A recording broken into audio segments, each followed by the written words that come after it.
Well,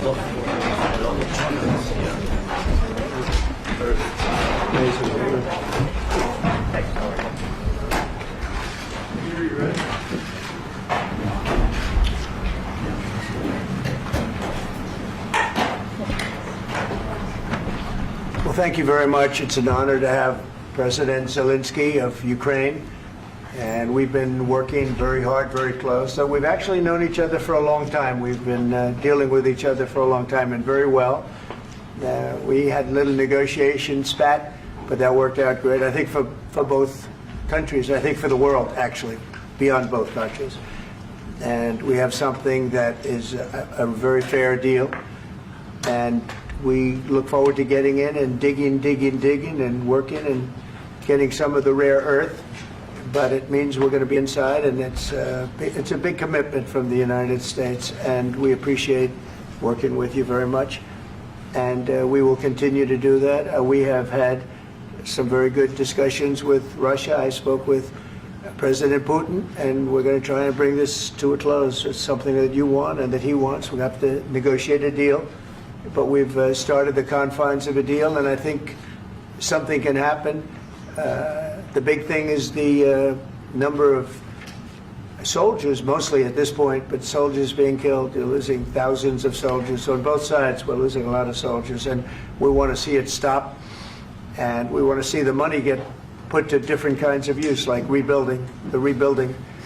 And we're going to be working very hard. But we've had a lot of very good conversations. I will say until we came along, the Biden administration didn't speak to Russia whatsoever. They didn't speak to anybody. They just allowed this to continue. And I will say that, I'll say in front of you, you've heard me say it 1,000 times, if I were president, this war would have never happened. We would have had a deal negotiated for you without having to go through what you've gone through. But your soldiers have been unbelievably brave. We've given them great equipment, but somebody has to use the equipment. They've been unbelievably brave, and we give them great credit. This was supposed to be over very quickly, and here we are 3 years later. So I give tremendous credit to your generals and your soldiers and yourself in the sense that it's been very hard fighting, very tough fighting. They're great fighters. And you have to be very proud of them from that standpoint. But now we want to get it over with. It's enough, right? We want to get it over with. So it's an honor to have you here. Thank you very much for coming. We're going to sign the agreement at the conference in the East Room in a little while, right after lunch. And we'll be having lunch together. We're also discussing some other things.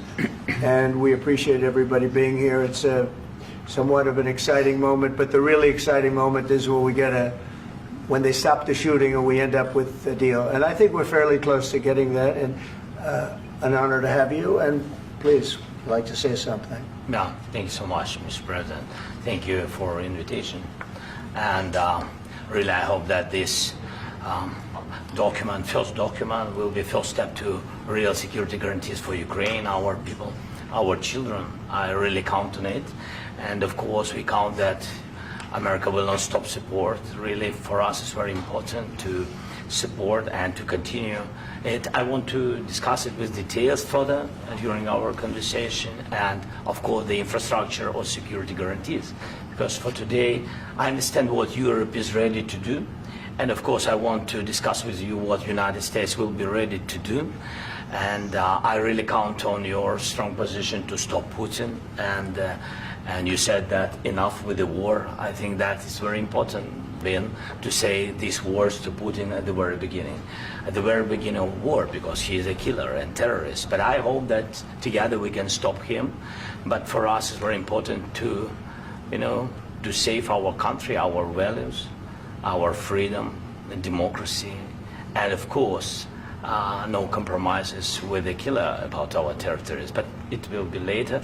And of course, what I wanted, we spoke about it by phone with you, about the drones production. We have very good drones production. I think the best one in the world for today because of the war. Yes, and of course, we need very much the air defense. You have the best air defense in the world, and really you helped us under attacks of Russians. And I want to speak how we can exchange the licenses. We're open to share the licenses of all our drones with you, of course, with the United States. And we need licenses for quick production of air defense. Even after the war, we need our nation to be calm, that we are secure. So that's why we need this air shield. And of course, about this, I want to speak about the contingents. I think that France and UK already spoke to you, and we know that Europe is ready, but without the United States, they will not be ready to be as strong as we need. And the last point, last not least, about exchange, about our people and children. And you know that these crazy Russians, that they stolen 20,000 of children, Ukrainian children. They changed their names, they changed their families, relatives, and now they're in Russia. We want to bring them back, and really, it's a big dream, task, and goal for me, and our warriors. By the way, Mr. President, we released more than 4,000 warriors from Russian prison, but there are thousands more in the prison. I wanted to share with you some images. How it's just can I now? Yeah, please. Some minutes, 1 minute, 1 minute. Just you to understand in what circumstances, in what situation they are, and what the attitude of Russia to our prisoners. That guys, just you before and after. And you see before and after, just you to understand. Now thousands of such guys, ladies and men, there, and that, so they don't eat, they beat them, and they do a lot of bad things. So out of, even during the war, there are rules. Everybody knows there are rules during the war. So these guys, they don't have any rules. You see that 50, 60 kilograms left, and a lot of such things. And I didn't want to show you what the changes with images of children, because I will just share with you. And I mean, it's looking tragic. Yeah, that's tough stuff. I wanted very much to give you, and you see. Yeah. This is pastor, by the way. They stolen pastors, because it's not Russian church. They stolen pastors and moved pastors to the prison. At the end of last year, we brought 3 pastors, and we could exchange them. And this is pastor, you see. Yeah, that's tough. Yeah. So I mean, this I wanted to show you, and this. So thank you very much. We want to get that ended, right? Yeah. Of course, we And want. I think we will. And We have to, of course. do you have any questions, please? Thank you, Mr. President. With how much money is the U.S. going to put into the fund that is being created today, and how does this provide long-term security for Ukraine? Well, we don't know exactly how much, because we're going to be putting some money in a fund that we're going to get from the raw earth that we're going to be taking and sharing in terms of revenue. So it's going to be a lot of money will be made from the sale and from the use of raw earth. And as you know, our country doesn't have much raw earth. We have a lot of oil and gas, but we don't have a lot of the raw earth. And what we do have is protected by the environmentalists, but that can be unprotected. But still, it's not very much. They have among the best in the world in terms of raw earth. So we're going to be using that, using it for all of the things we do, including AI, and including weapons and the military, and it's really going to very much satisfy our needs. So it's something that just worked out really well. We have a lot of oil, and we have a lot of gas, we have a lot, but we don't have raw earth. So this has just about every component of the raw earth that we need for computers, for all of the things we do. This puts us in great shape. And on long-term security for Ukraine, how does this provide? I think they're going to have great luck. I think once we make the agreement, that's going to be 95% of it. They're not going to go back to fighting. I've spoken with President Putin, and I feel very strong. I've known him for a long time, and I feel very strongly that they're very serious about it, and we'll make a deal. And when the deal is made, I don't think we talk about security. Everyone's talking about the other day. All they talked about was security. I said, let me make the deal first. I have to make the deal first. I don't worry about security right now. I have to we have to have a deal, because right now, last week, 2,000 soldiers died on both sides. 2,000. And they're losing 1,000, 2,000, 3,000 a week. So as we sit here and we talk, people are getting shot and dying on the battlefield. And, you know, they're not American soldiers, but they're Russian soldiers and they're Ukrainian soldiers, and we want to be able to stop it. And we want to be able also to spend money on other things. We don't want to, this is a tremendous amount of money, and what the Biden administration did was terrible. They were giving money, but he had no security on the money. Europe, as you know, gave much less money, but they had security. It was in the form of a loan. They get their money back, and we didn't. And now, at least we're protected, because the American taxpayer has to be protected too. But this is an incredible agreement for Ukraine, because we have a big investment in their country now, and what they have, very few people have. And we're able to really go forward with very, very high-tech things and many other things, including weaponry that we're going to use in many locations, but that we need for our country. Mr. President, This allows us to do that. will you continue I'm sorry. sending military aid? Yes, go ahead, please. If I can just, yes. In the document, there is one of the very important points. If we speak about business and investment, we never had LNG terminals in Ukraine. This document will open. I mean, the next document, but anyway, here we see in the framework, we see really goodwill for this. LNG terminals for us is very important, and I think for security of European continent. We have the biggest storage, gas storage. We have the biggest in Europe. Yes, and we can use it. Use it for LNG. Use it for LNG, and we will do it. And really, we can help Europe, because Europe really helped. President Trump said that they made less support, but they are our friends, and they are our very supportive partners. They really gave a lot, Mr. President. They did. They gave a lot, but they gave much less. No. Much less. No. No. No. Okay.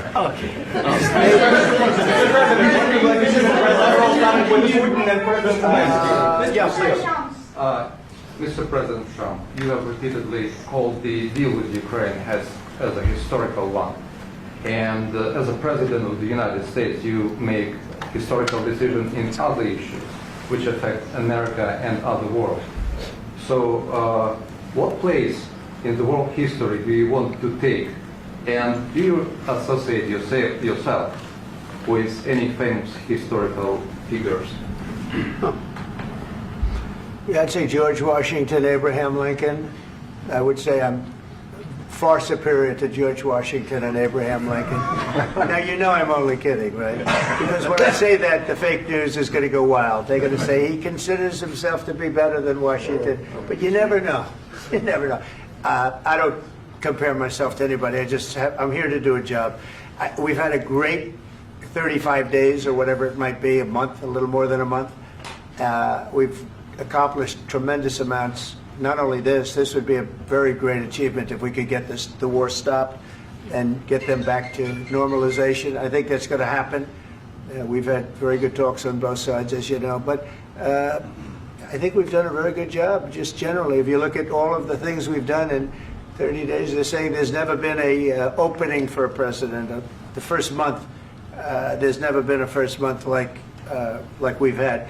And this is one of the very important things. This, to me, is one of the most important things, because we have tremendous death taking place as we speak, and I don't want to have that. You know, think of the parents, whether they're in Russia or Ukraine, think of the parents of all these people being killed needlessly. They came to our territory. Should have never started. This would have, if I were president, this would have never started. Mr. President, without your conviction, Mr. President, will you continue sending military aid to Ukraine after the U.S. signs this agreement with Ukraine? Yeah, we're going to be continuing. To President Zelensky, do you feel like the U.S. is on your side, that the President Trump is on your side at this moment? What do you think? He wants to know, do you think that sort of a stupid question. I guess we wouldn't be here if I wasn't. I think that the United States on our side from the very beginning of occupation, and I think that President Trump on our side, and of course, I'm sure that the United States President will not stop support. This is crucial for us. It's important for us. Yes. And Putin, the president speaks about the people and the soldiers which are dying, but they came to our territory, they came to our land. They began this war, and they have to stop. And I think this is the question, with really the most important question.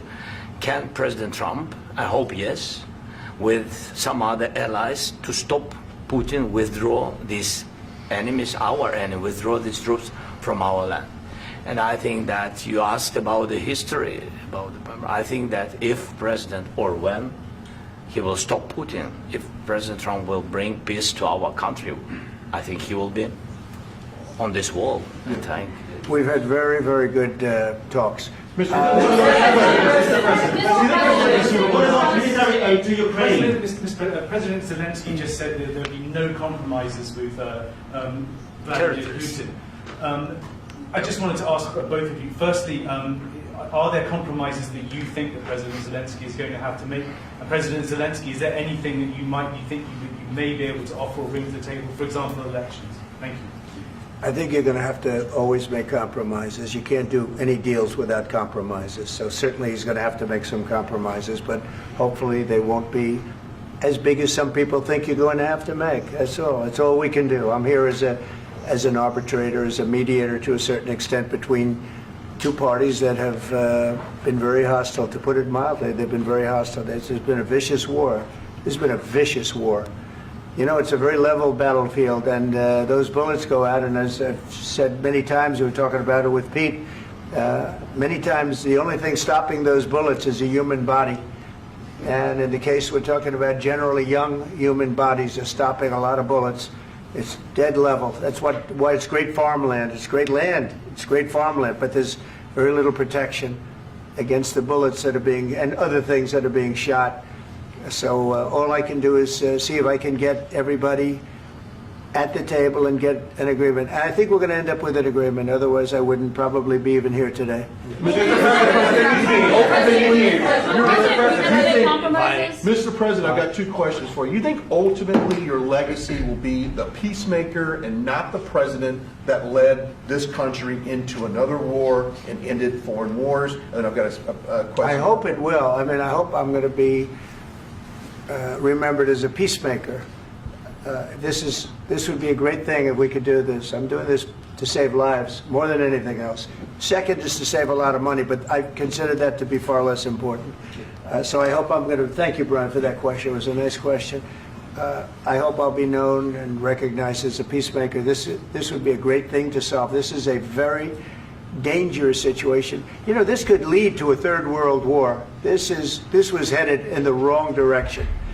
If this election were lost, if we didn't win this election, and we won it by a lot, that was a mandate. We won every swing state. We won the popular vote by millions and millions of votes. We won everything. The districts, you look at the areas of red, take a look at a map. This was a big mandate, and this was one of the things. I said, we're going to get this thing settled. If we didn't win, I think this could have very well ended up in a third world war, and that would not have been a good situation. What was your second question? And my second question for President Zelensky: why don't you wear a suit? You're at the highest. Why don't you wear a suit? You're at the highest level in this country's office, and you refuse to wear a suit. Just want to see if do you own a suit? Yeah, problems. A lot of Americans have problems with you not respecting the dignity of this office. I will wear a costume after this war will finish. Okay. Yes, maybe one. Maybe something like this. Something like yours. Sir. Yes. That'd be great. Maybe something better. I don't know. Yeah. We will see. Maybe something cheaper than. Yeah. Thank you. Thank you. President Trump.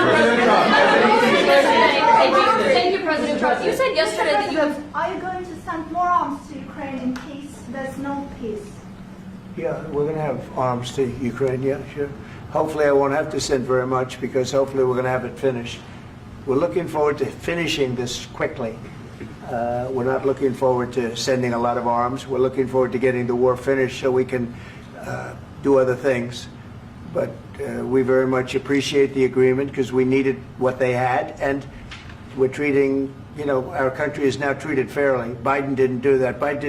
He didn't know what the hell he was doing. This should have never happened. This should have never started.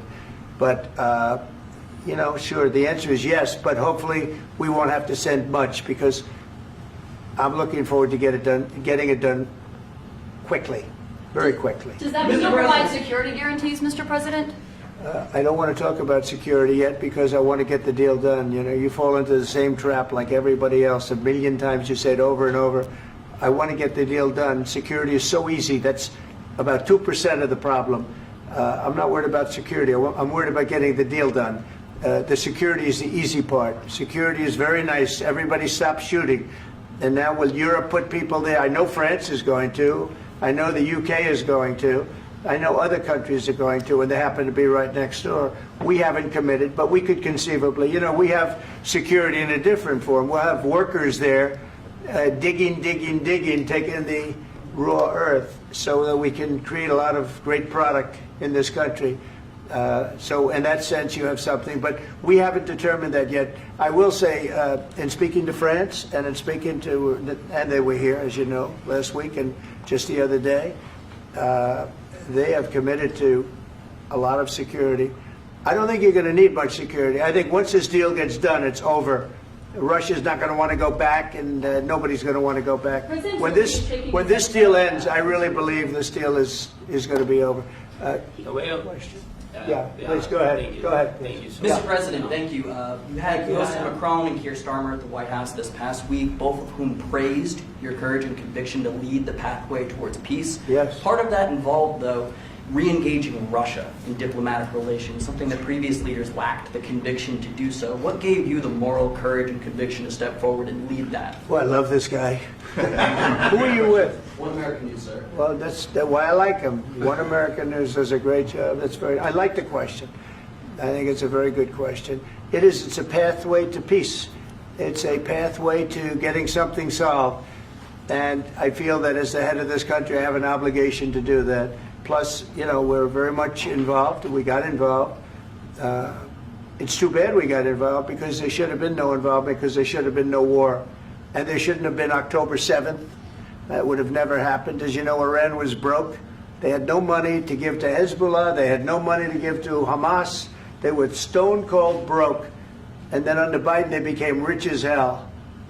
They went from no money to $300 billion in a period of 4 years. And they gave a lot of that money away, and you see what happened. And that's a real mess also that we hope to be able to solve. But no, I appreciate your question very much. I feel I have an obligation to try and do something to stop the death. If I can answer. Yes, if I can answer. Please. Sorry. Please. And I do like your clothing, by the way. Yeah, really? Even though I think he's a great guy, by the way. But I don't know if you two like each other. But you know what? I think he's dressed. I like this guy. I think he's dressed beautiful. So I have more serious things than answer on such question. Sure, I will answer on more serious That's a good question if statement. I can. Yeah. So please, about security guarantees and about just ceasefire. We can't just speak about ceasefire and speak. It will not work. Just ceasefire will never work because I'm like a president. I have this experience, and not only me. Ukraine before my presidency, from the 2014, Putin broken 25 times.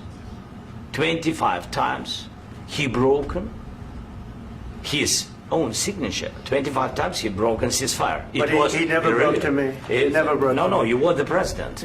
You were the president during. He never broke to me. In 2016, you've been the president, Mr. President. You've been the president, but he had, of course, not with you, but he had during those periods. He had conversations with our side, and we had Normandy format. The France, Germany, Ukraine, and Russia, and he broken 25 times. That's why we will never accept just ceasefire. It will not work without security guarantees. Security guarantees, maybe President is right about this document and other, but this document is not enough. Strong army is enough because his soldiers afraid, Putin's soldiers afraid of our soldiers when we're strong enough. If we are not strong enough, if we are empty, if our storage is empty, we can't defend our land. Today, you know, he knows that we have, all the world knows that we have meeting, yes? Why he's using ballistic? Putin today using ballistic on our hospitals, schools, and etc. Ballistic. So he knows that we are here and that President Trump is really have goodwill to stop this war. And you hear now the president. So why he's using? So he doesn't want to stop. He doesn't want. But I hope that we will do it. Really, we'll do it. Security. When we speak about security guarantees, when the Europeans are ready for contingents, they need USA backstop. If there will not be United States, we will not never have any contingents, strong contingents from the Europeans, because they don't want to divide alliance, connection between the United States and the main and strongest ally and Europeans. And this is crucial, this is important. That's what we want to speak about very much. This is very important. And air defense. So air defense, really, we have big deficit with all these systems, and we need to provide this. We need it very much. Otherwise, Putin will never stop, and will go further and further. He doesn't want. He hates us. You know, it's not about me. He hates Ukrainians. He thinks that we are not a nation. He thinks, and he shared these thoughts. I think maybe with your team also. I don't know, but with all the Europeans, in media, official and not, he always said that there is no such country, such nation, such language, and such life like Ukrainian. No, he really doesn't respect all the Ukrainians, and he wants to destroy us. And you are right, Mr. President, that's 2%. This document, maybe other documents, it's a very good start, very good, but it will not enough to stop this person. Should Russia pay to rebuild Ukraine? Mr. President, after these Should Russia pay to I asked rebuild Ukraine? They have to Zelensky pay. this question. He This didn't is like the rule. because This is the rule of because the war. I'm This is sorry. the rule of the war. During all the centuries, all the history, this is the rule of the war. Who began, those pay. Do you agree This with is the that? rule. Putin began this war. He has to pay all money for innovation. He has to pay. Of course, some Russian assets, what we have in Europe, about 300 billion, we can use them. We can use for innovation and buy military support from the United States also. We can do it, but it's not enough. It's not enough. Under these circumstances, do you envision a trilateral summit with Because I want Putin to and know- President Zelensky? Wait 1 second. I asked this question that you didn't like because I wanted to know if you want to position yourself in the middle between Russia and Yes. Ukraine or on the Ukraine side. No, I'm in the middle. I want to solve this thing. I'm for both. I want to get it solved. And it's wonderful to speak badly about somebody else, but I want to get it solved. If we can solve it, great. If we can't solve it, they're going to have to fight it out, and who knows what's going to happen. But I want to see it get solved. May I follow up? One more question about U.S. troops in Europe. After Russian invasion of Ukraine, your predecessor sent additional troops to Eastern Europe, including Poland, my country. Yeah. Are you committed to keeping these troops on the eastern flank of NATO in the future? I'm very committed to Poland. I think Poland has really stepped up and done a great job for NATO. They, as you know, they paid more than they had to. They are one of the finest groups of people I've ever known. I'm very committed to Poland. What about Baltics? Poland's in a tough neighborhood, you know. What about the Baltics? The Baltics, they got a lot of, it's a tough neighborhood too, but we're committed. We're going to be very committed, and we're committed to NATO. But NATO has to step up, and the Europeans have to step up more than they have. And I want to see them equalize, because they are in for far less than we're in, and they should be at least equal. You understand that? Why is the United States, we have an ocean in between, why is the United States in for so much more money and other things as Europe? With that being said, and as you said, they've also been obviously very helpful, but we have put in far more than they have, and I think they should equalize. Mr. President, Please, go I'll ahead. ask you about the agreement again today. What changed between the first time that Secretary Bessent gave President Zelensky the agreement and today for the signing? We made a deal. So What was the I'm just- deciding factor? I'm a business person. We made a deal. That's what changed. Mr. President, I didn't think we were going to make a deal, and we ended up making the deal, so that changed. Mr. President, what and how do you envision a trilateral summit with President Zelensky and Putin? I don't know, under but these well, they circumstances? don't like each other. I can tell you that. Okay? They do not like each other. This is not a love match, and it's unfortunate. That's why you're in this situation. The United States should not have allowed this to happen. Okay? The United States, run by a man that didn't know much. I'm going to be very nice. Run by an incompetent person, very incompetent person, should never have allowed this to happen. I've stopped wars. I've stopped many wars. My people will tell you, I stopped wars that nobody ever heard about. I stopped wars before they ever started. You can look at some of, I could give you a lot of nations that would tell you right now they were probably going to war. I could tell you right now there's a nation thinking about going to war on something that nobody in this room has ever even heard about. Two smaller nations, but big, still big. And I think I've stopped it. But this should have never happened. Mr. President, About sorry, just a second. About any negotiations. First of all, I want really to tell you, and I think that everybody understands that Ukraine, more than Ukrainians, nobody wants to stop this war.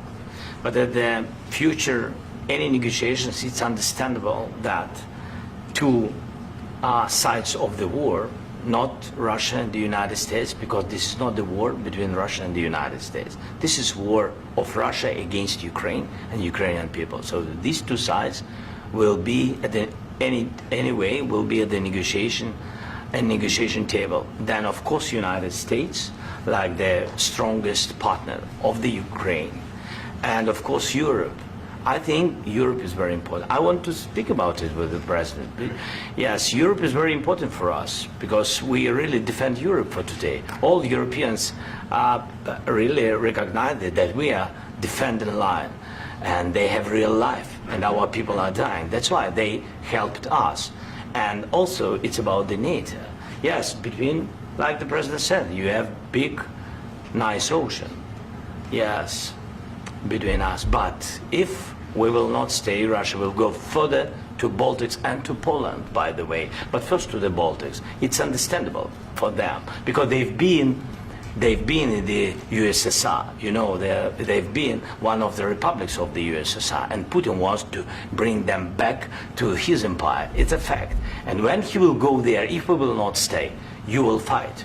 Your American soldiers. It doesn't matter. Do you have ocean or not? Your soldiers will fight. Mr. President, would you be willing to visit Ukraine, maybe Kyiv or Odessa, which is known to be at the Riviera or Black Sea? It was my question. I'm sorry. I don't want to talk about Odessa now. Let's not talk about Odessa. I want to talk about making a deal, getting peace. We don't have to talk about Odessa, but a lot of cities have been destroyed. There are a lot of cities that are not recognizable. There's not a building standing. No. And a lot of things have Mr. to happen. President, you have to come and to look. No. We have very good cities. Yes, a lot of things have been destroyed, but mostly cities alive and people work and children go to school. Sometimes it's very difficult. Sometimes closer to front line, children have to go to underground schools or online, but we live. Ukraine is fighting and Ukraine lives. This is very important. And maybe it's Putin is sharing this information that he destroyed us. No, he lost 700,000 people, 700,000 soldiers. He lost everything. Yes. So. Mr. President, one more. I mentioned Poland. Please, go ahead. When did you last speak with President Putin, and what did he say that? A couple of days ago. And what did he tell you that gave you the assurance that he wanted peace? Well, that's what I do. My whole life is deals. I know pretty good.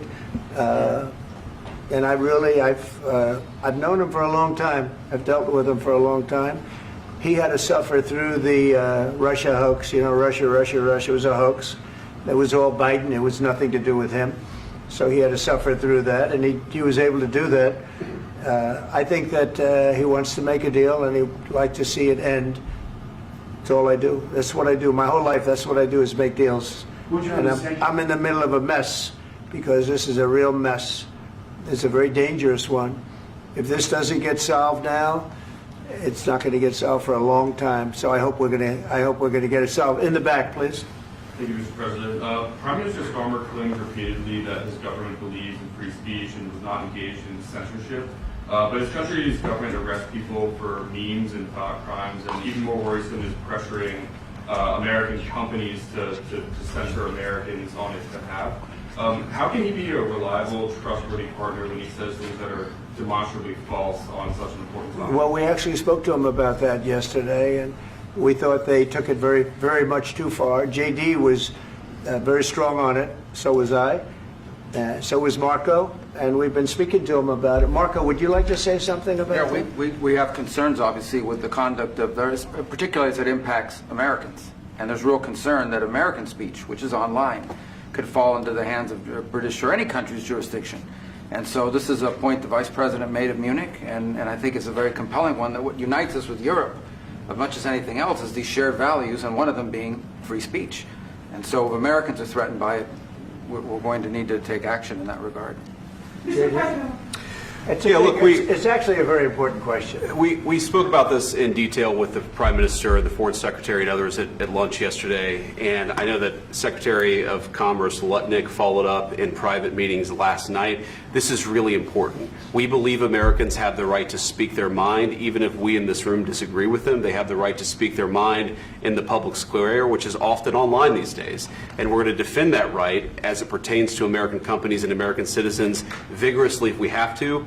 I do think that under the President's leadership, we're going to find common ground with our friends in the UK on this question, but it remains to be seen. The principle that will guide us is we believe in free speech in this country, and we'll fight for it for American citizens.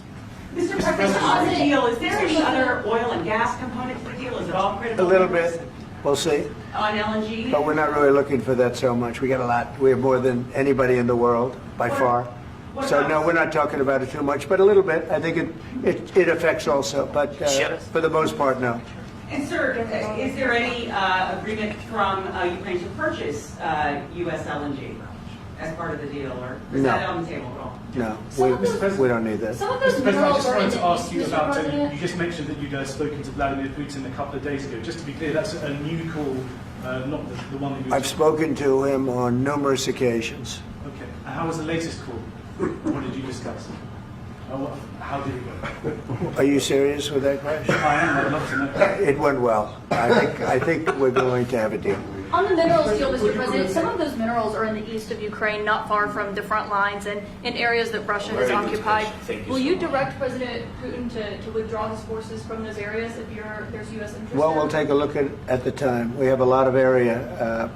It's a very big area we're talking about, so we'll take a look. I'll study that and I'll see. And who would protect those minerals if they are U.S. interests? Would that be Ukrainian They'll forces? be protected. European The agreement forces? will protect them. U.S. The agreement, yeah, we're signing an agreement. You know? Right, but what if Russia tries to invade or there's Russian aggression in those spots? I just told you I don't think that's going to happen. And if that were going to happen, I wouldn't make a deal. If I thought that was going to happen, I wouldn't make a deal. Some people may wonder why. You know, they ought to focus on CNN on survival, not asking me these ridiculous questions. Focus on surviving, because CNN's got such low ratings. I don't think they're going to survive. Let's go. Please, go ahead. I already mentioned Poland. Poland was under Russian control for decades after the Second World War. When I was a kid, I looked at the United States not only as a most powerful country, richest country in the world, the country that has great music, great movies, great muscle cars, but also as a force for good.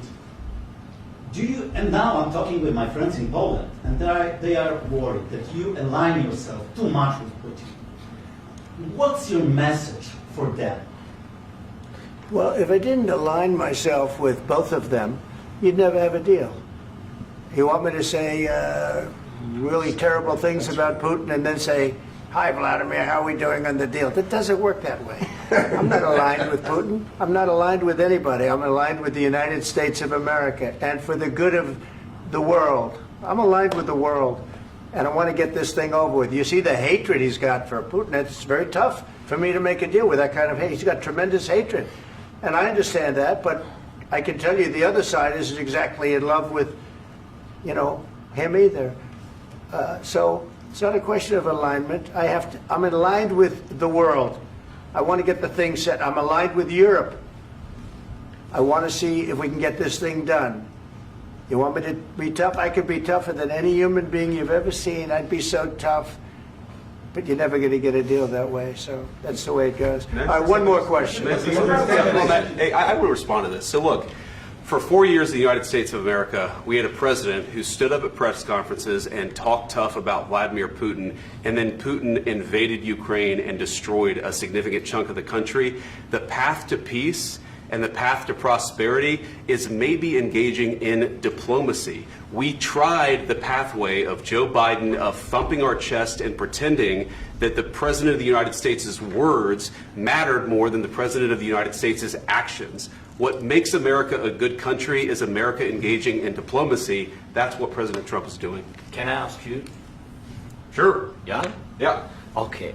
So he occupied our parts, big parts of Ukraine, part of East and Crimea. So he occupied it on 2014. So during a lot of years, so I'm not speaking about just Biden, but those time was Obama, then President Obama, then President Trump, then President Biden, now President Trump, and God bless, now President Trump will stop him. But during 2014, nobody stopped him. He just occupied and took. He killed people. You know what the contact line? 2015. 2014 2014. and 2015. 2014. Yeah. So I was not here. Yeah, but that's exactly right. Yes, but during 2014 till 2022, the situation the same. The people have been dying on the contact line. Nobody stopped him.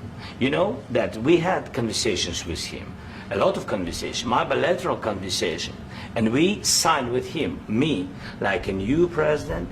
In 2019, I signed with him the deal. I signed with him, Macron and Merkel, we signed ceasefire. Ceasefire. All of them told me that he will never go. We signed him with gas contract. Gas contract. Yes, but after that, he broken this ceasefire. He killed our people and he didn't exchange prisoners. We signed the exchange of prisoners, but he didn't do it. What kind of diplomacy, JD, you are speaking about? What do you mean? I'm talking about the kind of diplomacy that's going to end the destruction of your country. Yes, but if you Mr. President, with respect, I think it's disrespectful for you to come into the Oval Office and try to litigate this in front of the American media. Right now, you guys are going around and forcing conscripts to the front lines because you have manpower problems. You should be thanking the President for trying to bring it into this conflict. Have you ever been to Ukraine that you say what problems we have?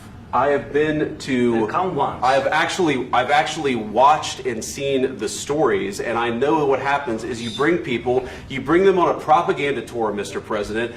Do you disagree that you've had problems bringing people into your military? And do you think that it's respectful to come to the Oval Office of the United States of America and attack the administration that is trying to prevent the destruction of your country? A lot of questions. Let's start from the beginning. Sure. First of all, during the war, everybody has problems. Even you, but you have nice ocean and don't feel now, but you will feel it in the future. God bless. You don't know that. God bless. God bless. You will not have a war. Don't tell us what we're going to feel. We're trying to solve a problem. Don't tell us what we're going to feel. I'm not telling you. Because you're in no position to dictate that. That's exactly what you're doing. You're in no position to dictate what we're going to feel. We're going to feel very good. You will feel influence. We're going to feel very good and very strong. You will feel influence. You're right now not in a very good position. You've allowed yourself to be in a very bad position, and he happens to be right about it. From the very beginning of the war. You're not in a good position. You don't have the cards right now. With us, you start having I'm not playing cards. Right now, you don't. I'm You're serious, playing cards. Mr. President. You're playing cards. Serious. You're gambling with the president lives of war. millions of people. You're gambling with World War III. You're gambling with World War III. And what you're doing is very disrespectful to the country, this country. That's back to you. Far more than a lot of people said they should have. Have you said thank you once? this A lot entire of meeting? times. No, in this Even entire meeting, today. have you said thank Even you? today. You went to Pennsylvania and campaigned for the opposition in October. Offer some words of appreciation for the United States of America and the president who's trying to save your country. Please, you think that if you will speak very loudly about the war, you He's can... not speaking loudly. He's not speaking loudly. Your country's in big trouble. Can I Wait a answer? minute. No, Can you've I done a lot answer? of talking. Your country is in big trouble. I know. You're not I winning. know. You're not winning this. You have a damn good chance of we are coming out staying, okay because of Mr. us. President, we are staying in our country, staying strong from the very beginning of the war. We've been alone, and we are thankful. I said thanks You haven't in been this alone. cabinet, You and haven't not been only alone. in this cabinet. We gave you, through I this said stupid president, $350 billion. You voted we gave for you your military president. equipment, You and you voted men for are your brave, president. but they had to use our military. What about If you didn't have You our invited military me- equipment, you invited if me you to didn't speak- have our military equipment, this war would have been over in 2 weeks. In 3 okay? days, I heard it from Putin. In 3 days, this is something Maybe new. less. In 2 weeks, of course, yes. It's going to be a very hard thing to do business like this. I Again, tell you. just say thank you. I said a lot of times that there, thank you except to that- American people. Except that there are disagreements, and let's go litigate those disagreements rather than trying to fight it out in the American media when you're wrong. We know that you're wrong. But you see, I think it's good for the American people to see what's going on. I understand, sir. I think it's I very understand. important. That's why I kept this going so long. You have to be thankful. You don't have the I'm cards. thankful. You're buried there. Your people are dying. tell you You're again, running I low know. on soldiers. Don't- Listen, don't please, you're running Mr. low on President. soldiers. It would be a damn good thing. Mr. And then President. then you tell us, I don't want a ceasefire. I don't want a ceasefire. I want to go and I want this. Look, if you could get a ceasefire right now, I tell you, you take it so the bullets stop flying and your men stop getting killed. Of course, we want to stop the war. But you're I saying said- you don't want a ceasefire. But I said to you, I want a ceasefire. with guarantees. Because you'll get a ceasefire faster than an agreement. Ask our people about ceasefire, what they think. That wasn't doesn't with matter me. for you what- that what wasn't this with me. means. It That was wasn't with with you. a guy named Biden who was not a smart person. This That is was your, with, this that was is with your Obama. president. It was your president. Excuse me. That was with Obama, who gave you sheets, and I gave you javelins. Yes. I gave you the javelins to take out all those tanks. Obama gave you sheets. In fact, the statement is Obama gave sheets and Trump gave javelins. You got to be more thankful, because let me tell you, you don't have the cards. With us, you have the cards. But without us, you don't have any cards. One more question to Mr. Vice President. I'm sorry. It's going to be a tough deal to make, Um, because the attitudes have to change. What if Russia breaks ceasefire? What if Russia breaks peace talks? What do you do then? I understand that it's a heated conversation right now. What are you but saying? what She's if asking, Russia- what if if Russia Putin breaks the breaks ceasefire? What if anything? What if a bomb drops on your head right now? But they have Okay? broken What if they ceasefire broke it? many I don't know. They broke it with Biden because Biden, they didn't respect him. They didn't respect Obama. They respect me. Let me tell you, Putin went through a hell of a lot with me. He went through a phony witch hunt where they used him and Russia. Russia. You ever hear of that deal? That was a phony Hunter Biden, Joe Biden scam. Hillary Clinton, Shifty Adam Schiff. It was a Democrat scam. And he had to go through that. And he did go through it. We didn't end up in a war. And he went through it. He was accused of all that stuff. He had nothing to do with it. It came out of Hunter Biden's bathroom. It came out of Hunter Biden's bedroom. It was disgusting. And then they said, oh, the laptop from hell was made by Russia. The 51 agents. The whole thing was a scam. And he had to put up with that. He was being accused of all that stuff. All I can say is this. He might have broken deals with Obama and Bush, and he might have broken them with Biden. He did, maybe. Maybe he didn't. I don't know what happened. But he didn't break them with me. He wants to make a deal. I don't know if you can make a deal. The problem is, I've empowered you to be a tough guy. And I don't think you'd be a tough guy without the United States. And your people are very brave. But you're either going to make a deal or we're out. And if we're out, you'll fight it out. I don't think it's going to be pretty, but you'll fight it out. But you don't have the cards. But once we sign that deal, you're in a much better position. But you're not acting at all thankful. And that's not a nice thing. I'll be honest, that's not a nice thing. All right, I think we've seen enough. What do you think? Huh? This is going to be great television, I will say that. All right. We'll see what we can do about putting it together. Thank you, sir. I know this is I need the back of We'll see. I don't know. All right, guys, come on. Wait, hey, guys, come on. Let's move, please.